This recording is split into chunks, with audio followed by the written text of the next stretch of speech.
안녕하세요. DJ 현희입니다. 오늘의 사연 시작해 보겠습니다. 안녕하세요. 저는 올해로 30대 후반이 된 여자입니다. 눈에 넣어도 아프지 않을 사랑스러운 딸 하나를 키우면서 누구보다 열심히 살아가고 있어요. 사실 저에겐 생각만 해도 가슴이 아리는 기억 하나가 있습니다. 바로 남편인데요. 이 세상 누구보다도 저와 딸을 사랑했던 남편과 뜻하지 않은 작별을 하게 됐을 때 저는 세상이 무너져 내리는 줄 알았어요. 남편 없는 인생을 단 한 번도 생각해 보지 않았거든요.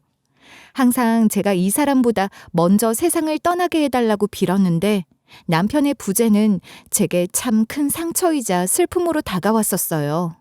그런데 얼마 전 저는 남편의 사고에 대해 엄청나게 충격적인 사실 하나를 알게 됐어요. 그 일을 알게 되고 해결되기까지의 이야기를 오늘 이렇게 사연으로 이야기해볼까 해요. 끝까지 잘 들어주시면 감사하겠습니다. 저는 어딜 가도 나이답지 않게 차분하다는 이야기를 많이 들어왔어요. 사실 제가 차분하고 침착한 성격이 된 데에는 저희 집안 분위기의 영향이 클 수밖에 없었습니다.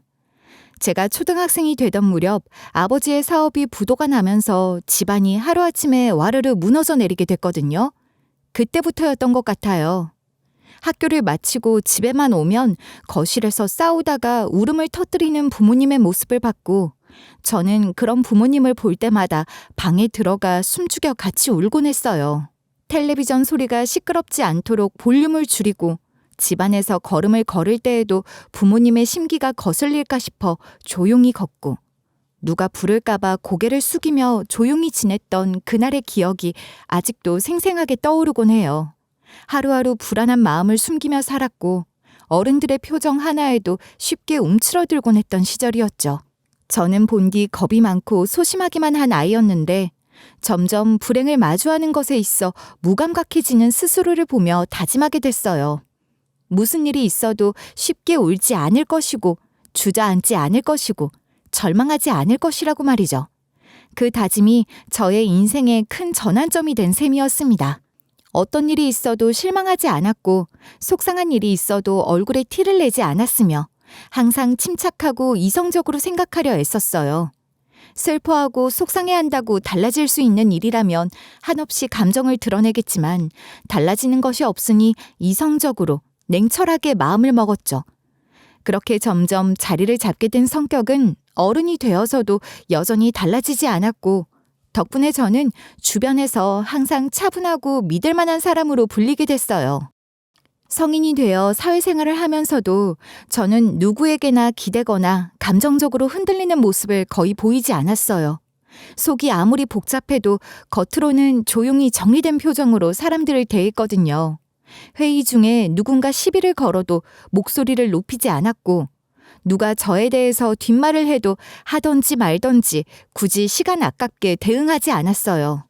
그런 성격 덕분인지 직장에서도 윗사람들에게 신뢰를 많이 받았고 동료들 사이에서도 조용하지만 든든한 사람으로 자리매김할 수 있었습니다.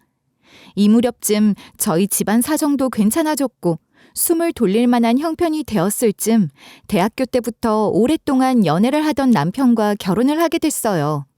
남편은 대학교 축제에서 처음 만났어요. 같은 학교 다른 과였는데 공연 동아리 부스 앞에서 친구를 기다리다가 우연히 눈이 마주쳤어요. 눈에 띄게 잘생긴 얼굴은 아니었지만 어쩐지 마음이 편해지는 얼굴이었어요. 그런 사람 있잖아요. 괜히 말 한마디라도 더 걸어보고 싶은 사람. 남편이 그런 사람이었어요. 제가 이 이야기를 해주니 남편이 깜짝 놀라면서 저를 보고 이런 이야기를 하는 겁니다. 당신도 그렇게 생각하고 있었어? 나도 당신 보면서 그렇게 생각하고 있었는데 말 한마디 걸어보고 싶다. 어떤 사람인지 궁금하다. 이렇게 생각했었어. 정말? 그럼 내가 말 걸었을 때 엄청 기분 좋았겠네. 귀에서 종소리가 들리는 것 같았지. 어찌나 기분이 좋던지. 우리 둘이 같은 생각을 하고 있었을 줄은 몰랐네. 우리 정말 운명인가 봐. 우연히 만나 서로 첫눈에 반하고 조심스럽게 연락을 이어가다가 수줍은 관계가 시작됐어요. 5년이라는 시간을 만나면서 저희는 단 한 번도 크게 다투지 않고 서로를 이해하며 행복한 연애를 이어나갔습니다. 기념일을 챙기거나 굳이 특별한 날을 만들어 나가지 않아도 저희는 함께 있는 것만으로도 충분히 행복했어요. 그렇게 결혼을 결심했을 때 저희 두 사람은 같은 생각을 하고 있었어요. 소박하지만 따뜻한 가정을 꾸리고 싶다는 바람이었죠. 화려한 결혼식도 거창한 신혼집도 필요 없이 그냥 서로 사랑하고 행복하기만 하면 된다고 생각했어요. 저희는 식을 올리지 않고 혼인신고만 진행을 했고 대출 없이 전세로 조그마한 아파트를 얻었습니다.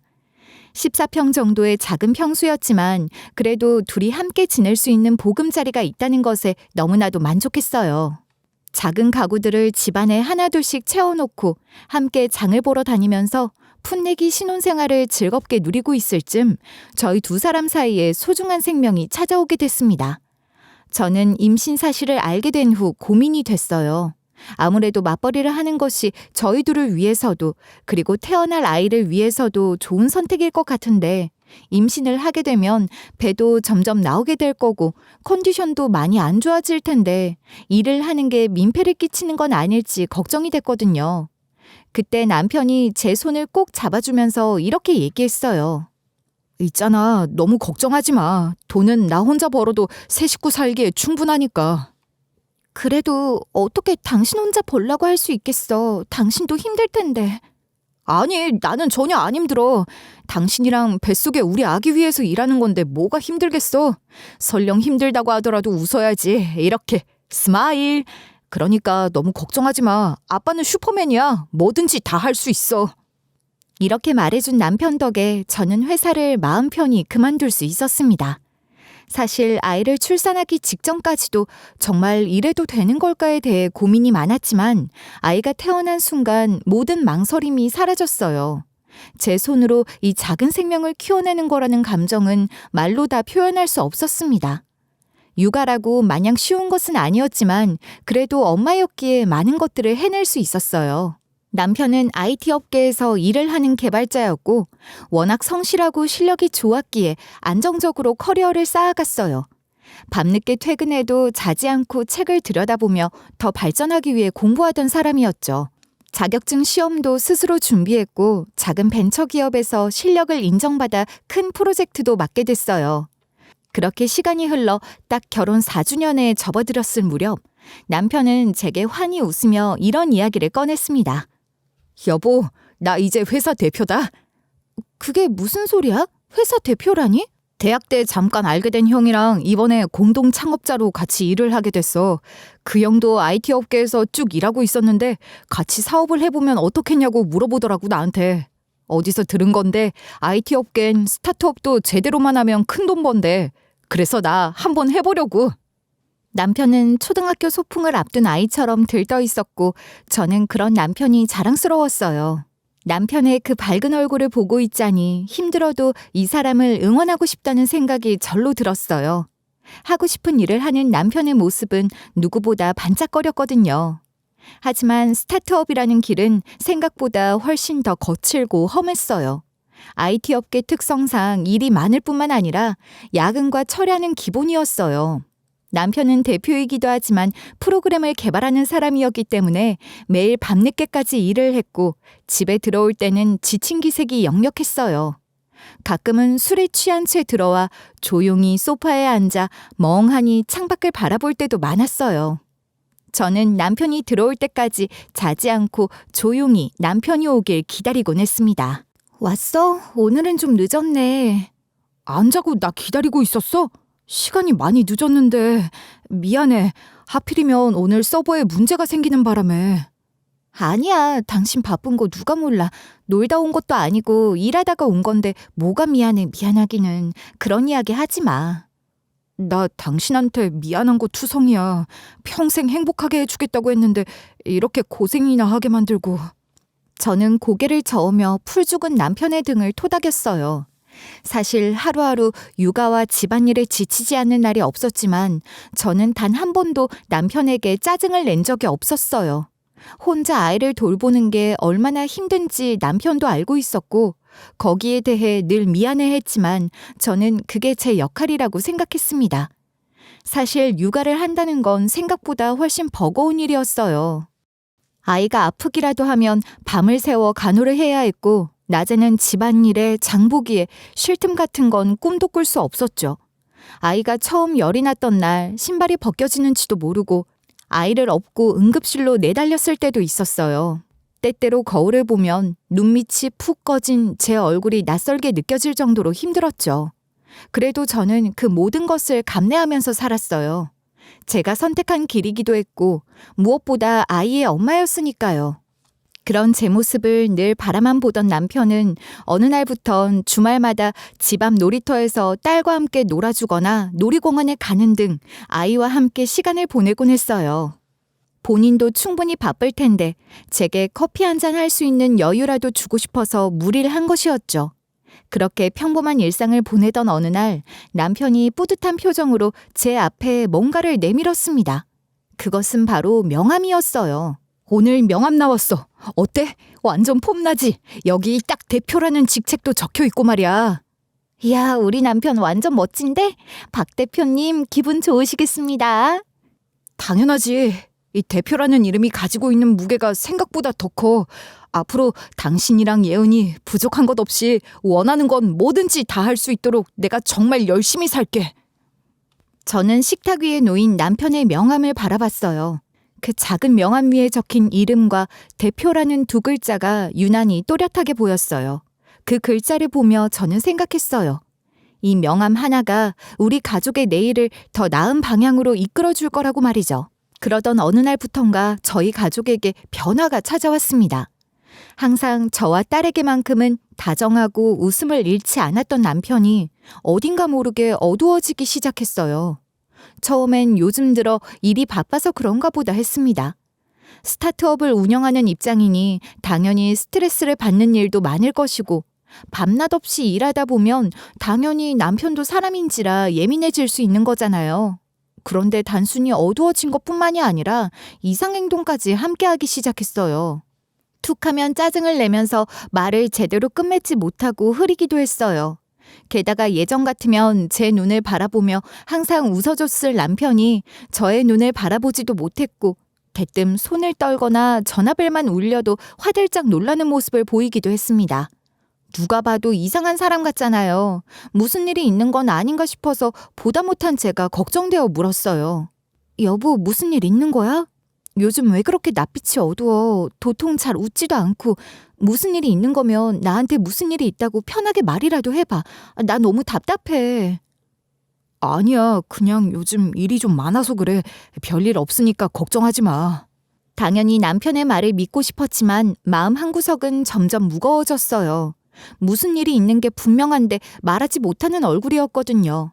하지만 아무 일 아니라는 남편의 말을 듣고 더 캐묻기도 힘들었습니다. 평소 같았으면 몇 번이고 집요하게 물었을 텐데 남편이 너무 예민해 보여서 더 이상 말을 하지 않았어요. 그렇게 시간이 흐른 어느 날, 평일이었음에도 불구하고 남편은 야근을 하지 않고 일찍 퇴근해서 집으로 돌아왔어요.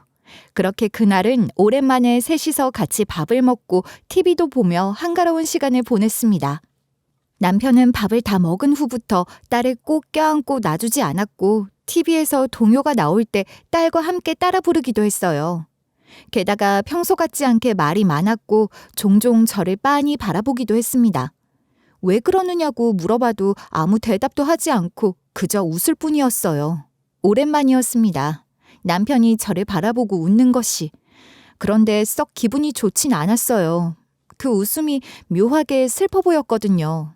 그리고 딸을 재운 후 함께 침대에 누웠을 때 남편이 제 손을 잡고 눈을 똑바로 바라보며 이런 말을 하더군요. 여보, 혹시라도 나한테 무슨 일이 생기면 당신 몸도 당신이 지키고 예은이도 당신이 꼭 지켜줘야 해. 내 말 무슨 말인지 알아듣겠지? 무슨 소리를 하는 거야 갑자기. 왜 그런 말을 해. 평소에는 그런 말도 안 하는 사람이. 요즘 따라 당신 너무 이상해. 안 하던 짓만 계속하고 사람 신경 쓰이게. 아니, 사람 일은 모르는 거잖아. 오늘 멀쩡하게 이렇게 대화를 하고 행복한 일상을 보내더라도 내일은 아닐 수도 있으니까. 그런 거 있잖아. 눈 깜짝할 새에 찾아오는 불행 같은 거. 우리 가족한테는 그런 거 찾아올 일 없어. 그러니까 행여라도 그런 말 하지 말고 그런 생각도 하지 마. 당신한테는 아무 일도 안 일어날 거니까. 그리고 무슨 일 있으면 속으로 꽁하게 있지 말고 제발 이야기를 해. 근본적인 해결은 안 되더라도 무게를 조금이라도 덜 수 있는 거잖아. 내 말 무슨 말인지 알겠지? 아무렇지 않게 남편에게 이야기를 하긴 했지만 계속 등골이 서늘한 기분이 들었습니다. 원래는 이런 말을 아예 꺼내질 않는 사람인데 왜 이런 이야기를 하는지 도저히 알 수가 없었죠. 저는 남편을 붙들고 캐묻고 싶은 것이 한 트럭이었지만 괜히 화가 나서 아무 말도 하지 않았어요. 저한테 이런 이야기를 하는 남편이 한없이 미울 뿐이었습니다. 그날 밤 저는 좀처럼 마음 편하게 잠들 수가 없었어요. 남편이 무슨 말을 하려던 건지, 왜 그런 얘기를 한 건지 계속해서 머리에 맴돌았어요. 그 말이 남긴 찝찝함은 불쾌함으로 이어졌고 점점 불안감이 가슴속에서 커지고 있었어요. 혹시나 무슨 일이 일어나진 않을까 하고 말이죠. 그리고 남편이 그 말을 한 지 딱 사흘 뒤, 남편은 갑작스러운 교통사고로 세상을 떠나고 말았습니다. 퇴근하던 길에 차량의 브레이크가 고장이 나서 가드레일을 들이받는 사고가 일어났고 신고는 지나가던 차량 운전자가 했으며 남편은 그 자리에서 세상을 떠났다고 했어요. 경찰은 범죄 정황이 보이지 않아 운전 미숙으로 인한 교통사고로 결론을 내렸어요. 평소에는 잘만 작동하던 블랙박스는 꺼져 있어서 사고 장면을 담지 못했다고 하더군요. 저는 믿을 수가 없었습니다. 남편의 차는 불과 일주일 전에 정비소에서 정비를 받은 상태였기 때문이었죠. 무슨 말씀을 하시는 거예요? 브레이크 고장이라뇨. 이 차 얼마 전에 정비도 받은 차예요. 이상 없다고 했단 말이에요. 그러지 말고 자세히 좀 알아봐 주세요. 멀쩡하던 블랙박스 꺼진 것도 이상하고 저는 다 이상하게만 느껴져요. 조사 좀 제대로 해주세요. 네? 아이, 저희가 그렇게 한가해 보여요. 지금 해야 할 일이 태산인데. 남편분은 아쉽게 됐지만 이런 사고는 99.9% 본인 과실로 일어난 사고예요. 저희도 뭐라고 더 해드리고 싶은데 할 수 있는 게 아무것도 없어서 죄송하네요. 너무 이상하지 않나요? 정비까지 받은 멀쩡한 차의 브레이크가 갑자기 고장이 나고 블랙박스가 작동을 안 하고 있었다는 게. 하지만 저는 의문을 가지고 이 부분을 집요하게 알아볼 정신이 없었습니다. 갑작스럽게 일어난 사고 처리를 저 혼자 해야 했고 저 혼자 장례를 치러야 했으며 무엇보다 어린 딸을 혼자서 돌봐야 했기에 정신이 하나도 없었거든요. 몸이 10개라도 모자랐습니다. 남편의 장례식에는 많은 사람들이 와줬습니다. 덕분에 외롭지 않게 남편을 떠나보낼 수 있었어요. 그리고 모든 것을 다 마무리하고 집으로 돌아왔을 때 제 머릿속에 문득 떠오른 생각이 있었어요. 남편은 친구와 함께 회사를 차렸고 공동 대표직을 맡고 있었잖아요. 그럼 적은 돈이라고 할지라도 회사에 투자한 돈이 무조건 있을 테니 그 돈을 가지고 와야겠다 싶었습니다. 남편과 함께 사업을 시작했던 그 형이라는 사람은 남편의 장례식에도 왔고 명함도 주고 갔었거든요. 무슨 일이 있으면 연락을 하라면서 말이죠. 그래서 저는 얼추 정리를 끝내놓고 그 사람에게 전화를 걸었어요. 그런데 그 사람의 태도는 장례식장에서 눈물을 훔치며 저를 돕겠다던 것과는 전혀 딴판이었어요. 아, 모르고 계셨구나. 민철이가 그런 것까진 이야기는 안 하던가 봐요. 민철이랑 같이 운영하던 회사의 지분은 전부 제 겁니다. 민철이는 실제로 투자한 게 없어요. 그냥 이름만 공동대표였어요. 그래서 돌려드릴 돈도 없고요. 그게 무슨 말씀이세요? 저희 남편도 회사를 위해 투자한 게 많다고 들었는데요. 저희 남편이 저한테 거짓말을 했을 리가 없는데. 민철이가 사고 나기 전날 저한테 회사 지분 양도 계약서를 써서 줬어요. 저는 왜 그러느냐고 물어봤는데도 대답도 안 해주고 그냥 자기가 투자한 돈을 회수하거나 그런 거 없이 모두 저한테 넘기겠다고 하더라고요. 이런 일이 있을 거라는 걸 알고 그런 건지 원. 아무튼 안타깝게 됐습니다. 저도 뭐라 드릴 말씀이 없네요. 부디 마음 잘 추스르세요. 그 사람은 전화를 끊은 후 남편이 작성한 계약서를 보내줬습니다. 저는 도무지 믿을 수가 없었어요. 왜 남편이 그런 걸 쓴 건지, 투자한 돈을 회수받지 않겠다고 포기한 건지 이해가 안 되더라고요. 순간 가슴 깊은 곳에서 설명할 수 없는 불안감이 치밀어 올랐어요. 그 남자는 형식적으로는 안타깝다며 말을 했지만 목소리에는 진심이 하나도 느껴지지 않았어요.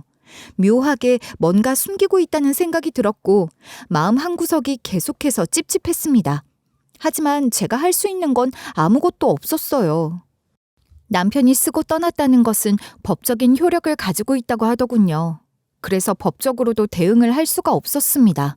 그래서 저는 남편의 죽음에 대해 혼자서 조사를 해보기도 했고 정비소도 찾아가 봤지만 아무런 증거도 단서도 얻을 수 없었어요. 경찰에서도 병원에서도 단순 사고사라는 말뿐이었고 조금이라도 이상한 점은 없다는 대답만 돌아올 뿐이었죠. 아무것도 할 수 없다는 무력감에 정복당한 저는 딸을 키우는 데에만 집중하며 겨우겨우 시간을 흘려보냈고 주변에서도 제게 이제 그만 남편을 보내주라 했지만 그게 그렇게 쉽게 되는 것은 아니었습니다.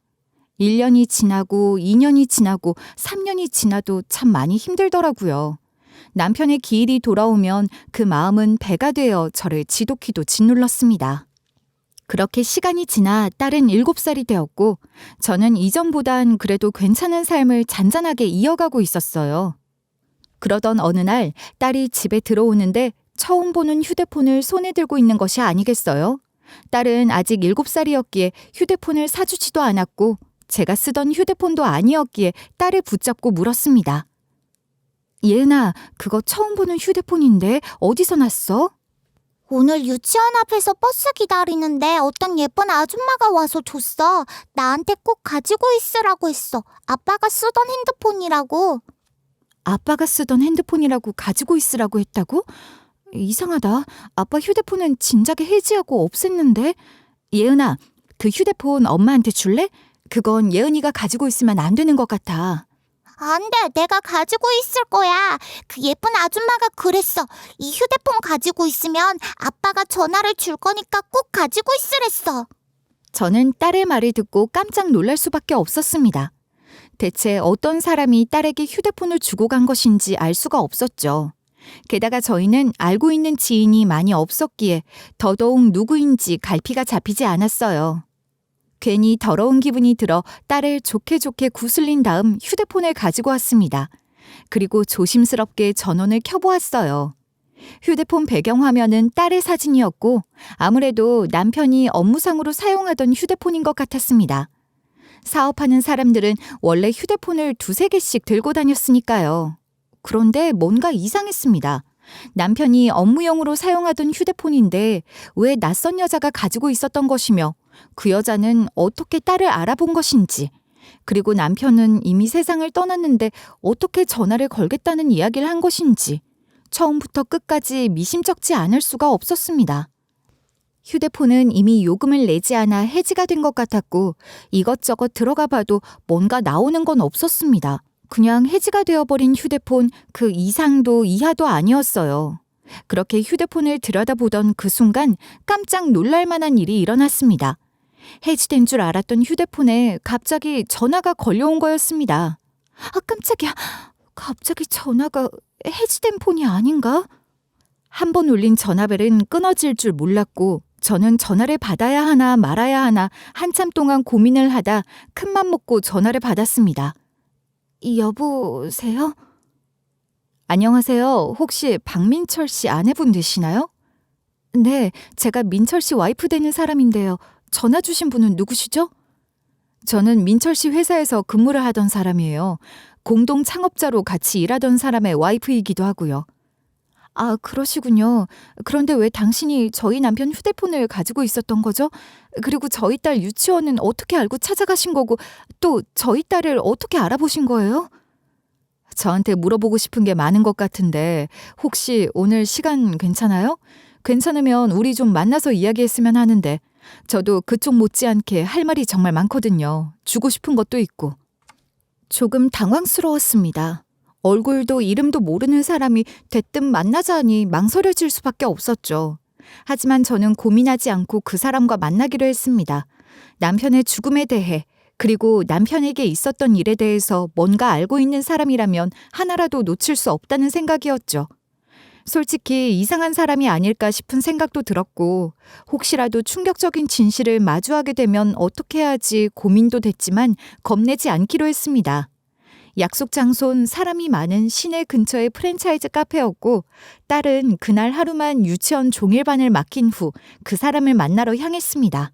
만나러 가는 길에도 어찌나 심장이 두근거리던지 겨우 심호흡을 하고 약속 장소인 카페에 들어서자 차분한 분위기의 여자가 한쪽 테이블에 앉아 저를 기다리고 있는 것이 보였어요.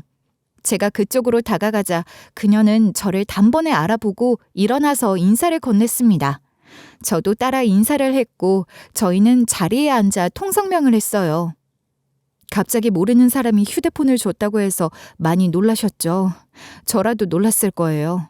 세상을 떠난 남편의 휴대폰을 내 딸이 가지고 있다니. 네, 솔직히 너무 많이 놀랐어요. 제 딸을 어떻게 알아보고 휴대폰을 준 건지, 그리고 아이에게 그런 말은 왜 한 건지 정말 묻고 싶은 것들이 한가득이에요. 혹시 저희 남편이 어쩌다가 사고를 당했는지, 그리고 그 전에 무슨 일이 있었는지 조금이라도 알고 있는 게 있나요? 저희 남편의 회사에서 일을 하셨다면 다 알고 계실 거라 생각해요.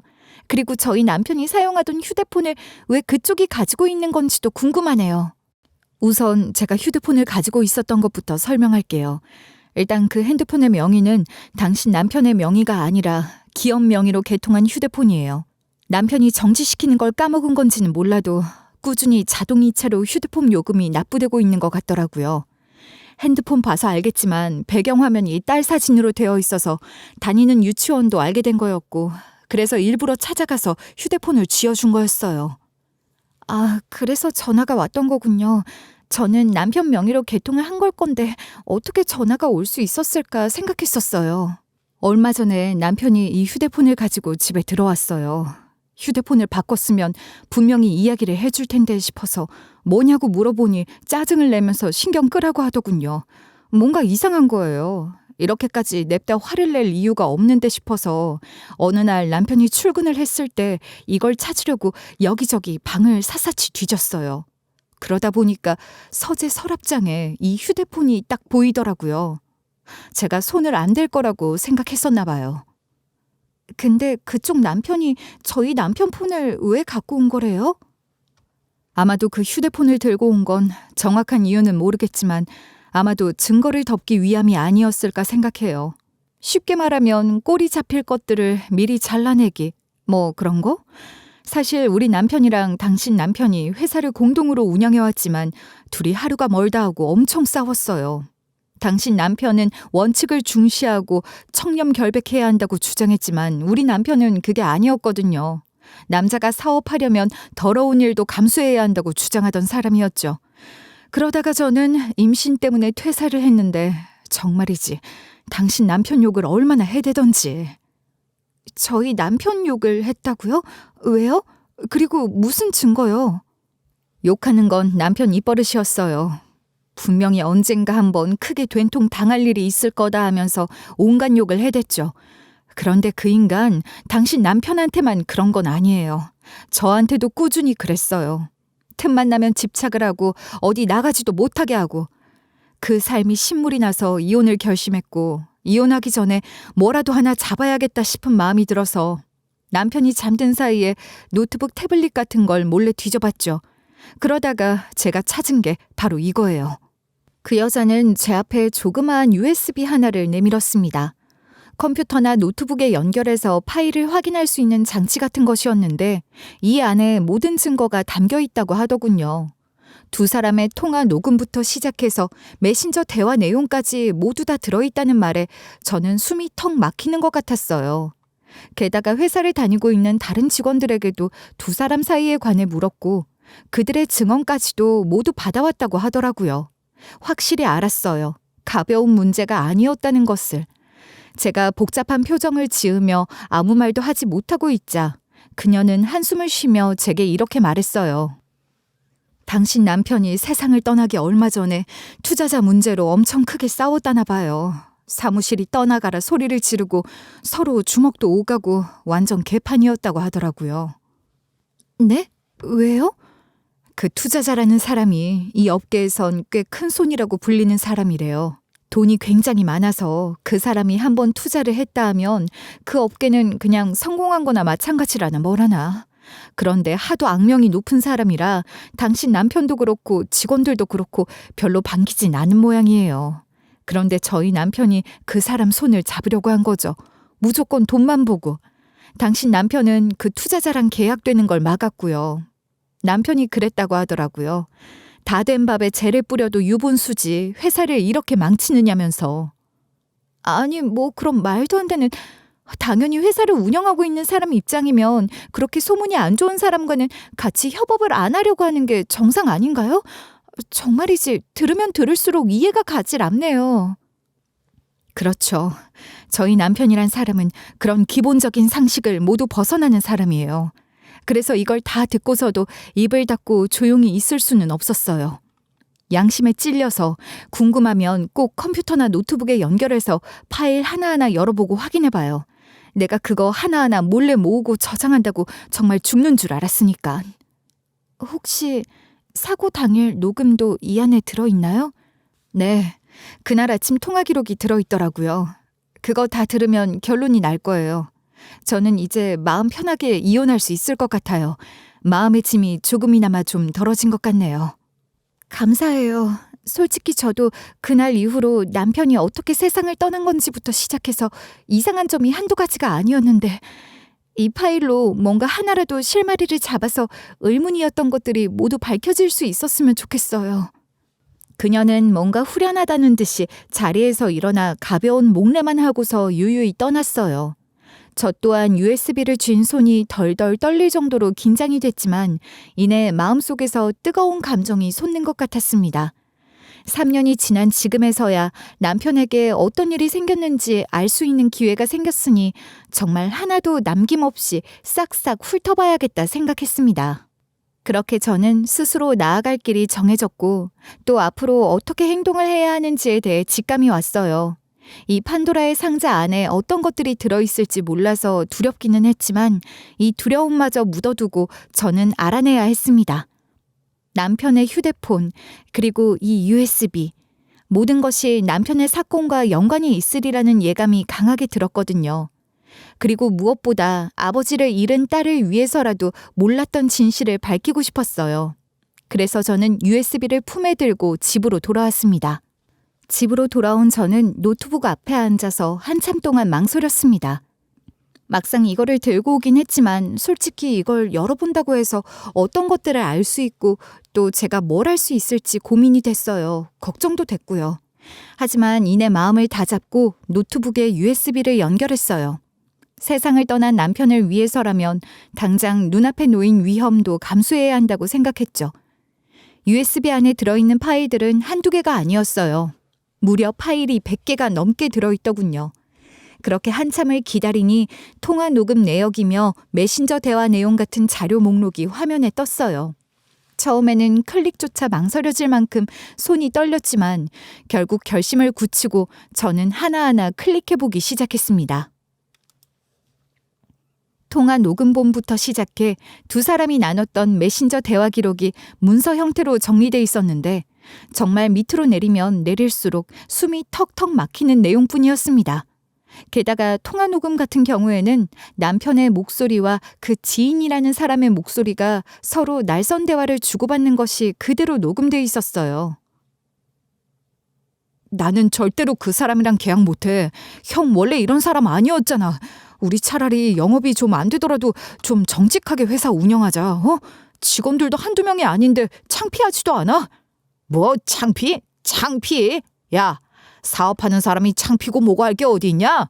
얼굴에 철판 딱 깔고 사업하는 거지. 너는 사업하는 사람이 되어가지고 그렇게 배포가 작아서 어떡하려고 그러냐? 에이, 내가 애초에 너한테 같이 사업을 하자고 말하는 게 아니었는데 대학 다닐 때 나랑 제일 말 잘 통하던 놈이라 같이 하면 그래도 코드가 좀 맞을 줄 알았더니 영 꽝이네 꽝.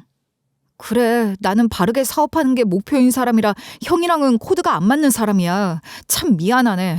그런데 형, 그딴 식으로 사업했다가 얼마 못 가서 쫄딱 망해버리고 말 거야. 지금 내 말이 틀린 것 같지? 나중에 가봐. 내 말이 맞았구나 하고 땅을 칠 날이 올 테니까. 뭐? 야, 너 말 다 했냐? 어? 뭐만 하면 12조의 대화. 나중에는 귀가 아플 정도로 소리를 지르며 욕지거리를 내뱉는 모습에 저는 확신했습니다. 남편의 사고는 단순한 교통사고가 아니라 뭔가 음모가 확실히 얽힌 사건이라는 것을 말이죠. 3년 전 어린 딸과 사건을 처리하고 장례를 치르는 것에만 매달리느라 수상쩍은 정황을 깊이 파지 못한 것이 한탄스러울 정도였습니다. 하지만 이제라도 이 일이 어떻게 되었는지 대충은 알게 됐기에 이 파일 안에 담긴 증거를 바탕으로 진실을 밝혀야겠다 싶었어요. 그래서 저는 곧장 자료를 백업해두고 혹시 제게 무슨 일이 생기면 이걸 세상에 공개해달라는 부탁을 하기 위해 믿을 만한 지인과 지역 언론사 기자에게 파일을 전송했어요. 모두들 그 파일을 받고 나서 입을 모아 하는 말이 있었습니다.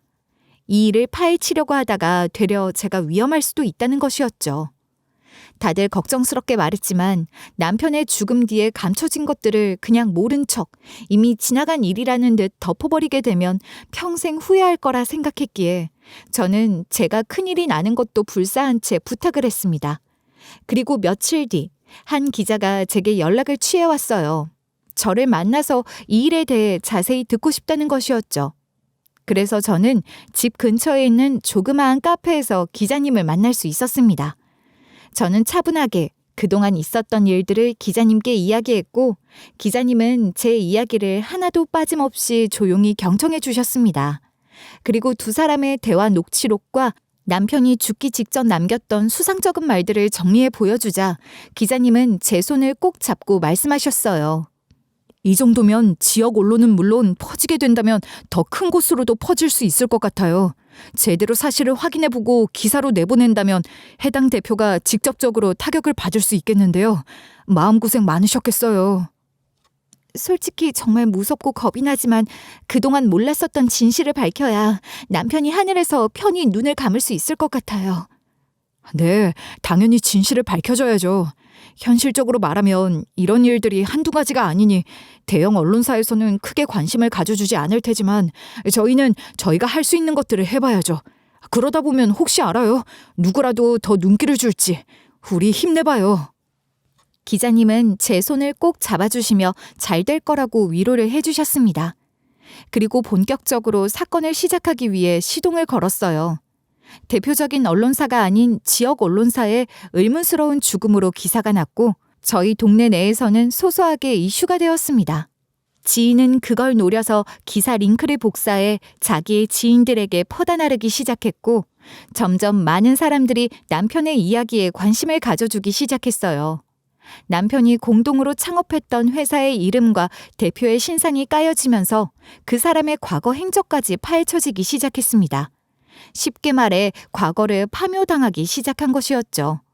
알고 보니 그 사람을 알고 있었던 주변 지인들이 꽤 되더라고요.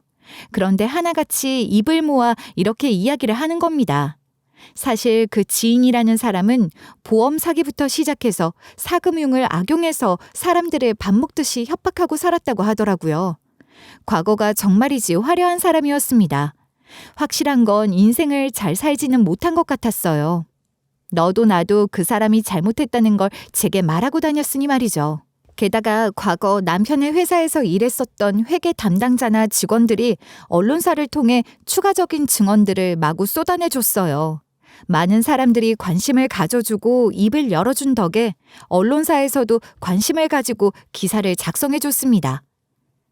비록 지역에 유명하지 않은 언론사이긴 했지만 그래도 저의 목소리에 한 명이라도 귀를 기울여줬다는 사실이 그저 감사할 뿐이었어요. 거기에 용기를 얻어 저는 지난날 남편의 사고에 대해 재수사를 요청했습니다. 경찰들은 귀찮은 듯 이미 종결된 사건이라고 둘러댔지만 저는 기사를 보여주면서 이런 일이 있었다고 의문스러운 점이 한두 가지가 아니니 제발 재수사를 해달라고 눈물로 호소했어요. 결국 재수사가 시작됐습니다.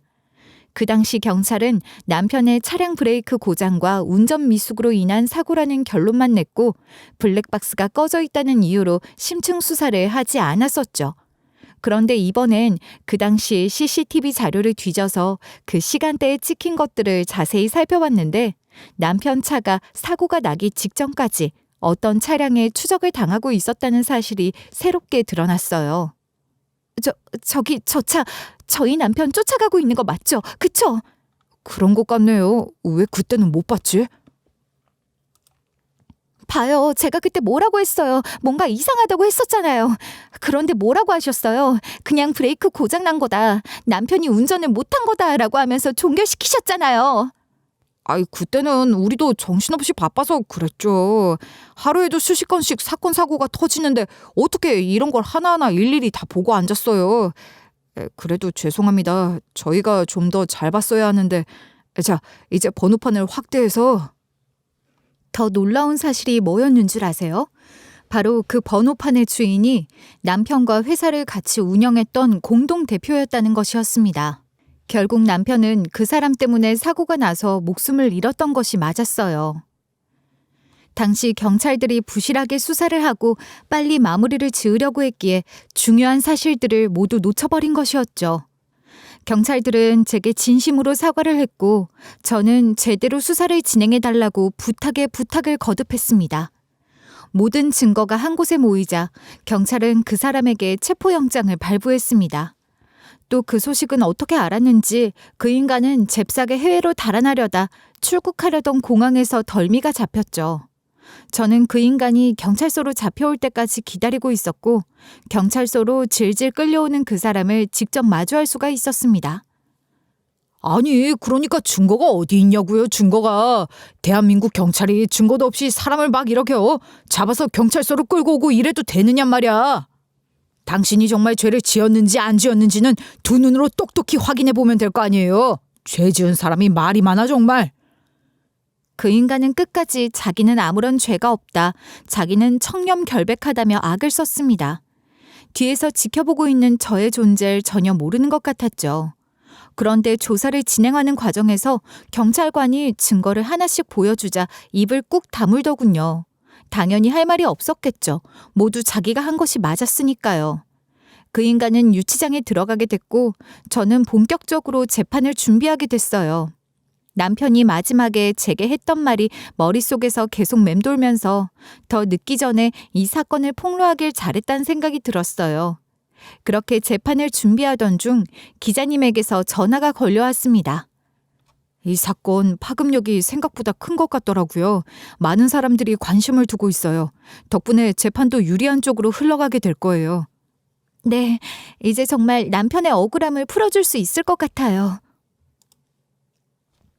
그 인간은 수많은 혐의들을 끌어안고 재판장에 서게 됐고 남편의 억울한 죽음이 수면 위로 드러나게 됐습니다. 저는 딸을 안고서 이 과정을 모두 지켜보며 남편이 왜 끝까지 위험을 막으려 했는지 이해하게 됐어요. 3년 전엔 아무것도 할 수 없었지만 이젠 남편이 남기고 간 증거를 발판 삼아 진실을 향해 나아갈 수 있었습니다. 남편의 사고에 직접적으로 개입한 그 인간은 죄질이 나쁘다는 판결을 받아 징역 3년을 선고받았습니다. 순순히 자신의 죄를 인정한 건 아니었어요. 재판이 진행되는 과정에서 그 인간은 변호사를 선임했고 어떻게 알았는지 계속 저와 만남을 가지려고 했습니다. 만나려고 하는 이유는 단 하나였어요. 돈을 줄 테니 입 닫고 조용히 살라는 거였죠. 그쪽 변호사가 하는 말이 정말 가관이었습니다. 앞으로 따님도 혼자 키우셔야 하고 형편도 많이 빠듯하실 텐데 피차 이렇게 서로 얼굴 붉히면서 싸울 필요가 있겠습니까? 원하시는 금액만 불러주시면 저희가 부르는 대로 다 드릴 테니 그냥 취하하시죠. 이러시는 거 살아가는데 하등 도움도 안 됩니다. 무슨 말씀을 하시는 거예요? 제가 지금 제 인생에 도움되려고 이러는 것 같아요?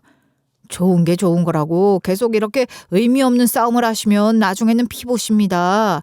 그러지 말고 좋게 이렇게 말씀드릴 때 합의를 보시는 게 좋으실 텐데요.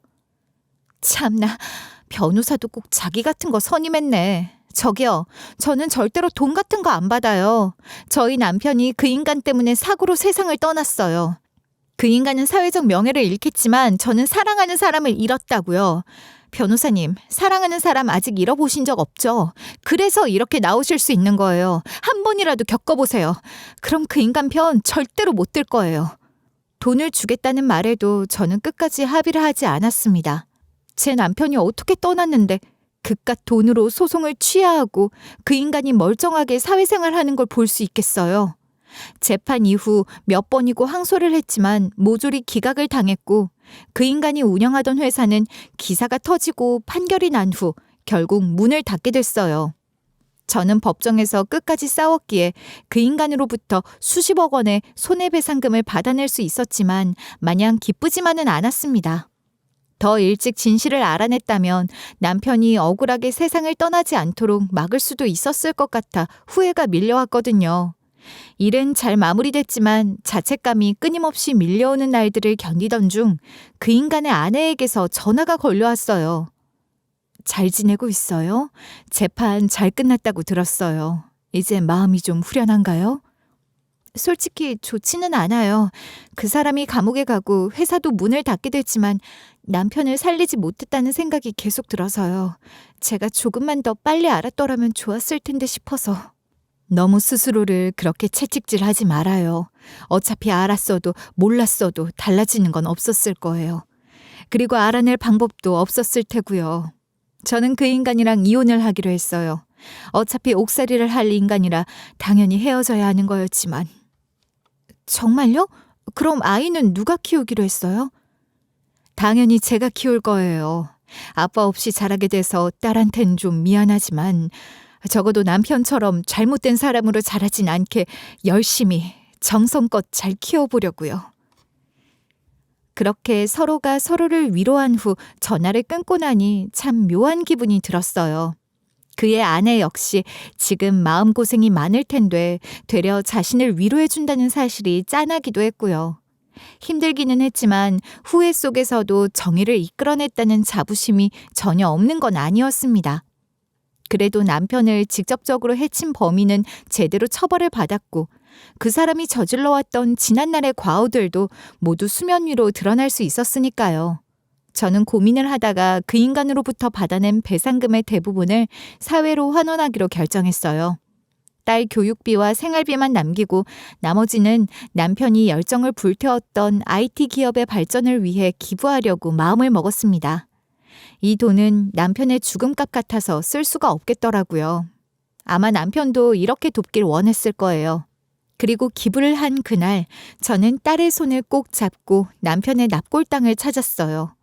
억울함을 푸느라 애썼지만 남편은 이미 없으니 마음이 무겁기만 했죠.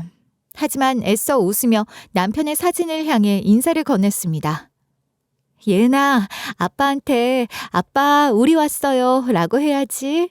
아빠, 왔어요. 많이 보고 싶어요. 여보, 하늘에서 우리 다 보고 있었지? 내가 더 빨리 알아봤으면 좋았을 텐데 당신한테는 그저 미안한 마음뿐이야. 그래도 내가 이제는 당신 억울한 거 다 풀었으니까 이젠 하늘에서 편히 쉬길 바래. 난 예은이 잘 키우다가 50년 정도 뒤에 당신 보러 갈게. 저는 남편의 사진을 어루만지면서 딸이 보지 못하도록 눈물을 흘렸고 딸은 아빠 안녕이라며 작은 손을 흔들었습니다.